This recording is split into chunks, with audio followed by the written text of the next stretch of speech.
أهلا بكم مشاهدينا من جديد. بداية تم بعد ظهر أمس الخميس إجلاء 15 تلميذة في الطور الثانوي تعرضن إلى اضطرابات نفسية بفعل تطبيق عبر شبكة الإنترنت. نقلنا إلى المركز الاستشفاء الجامعي لوهران حسب ما علم من مصالح الحماية المدنية.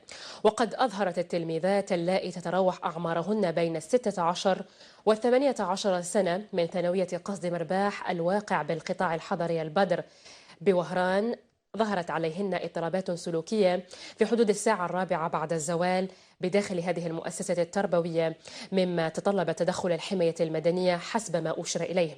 وقامت مديرية المؤسسة التربوية بأخذ جميع الهواتف النقالة للتلاميذ على سبيل الوقاية في انتظار معرفة الأسباب وراء هذه التصرفات الغير العادية واستنادا لنفس المصدر. وقد تم فتح تحقيق حول هذا الحادث من قبل مديرية التربية لوهران، كما صرح المسؤول الأول للقطاع بالولاية باتصال مع وكالة الأنباء الجزائرية، ولم يقدم نفس المسؤول رقما دقيقا حول عدد الضحايا وتفسير للوقائع.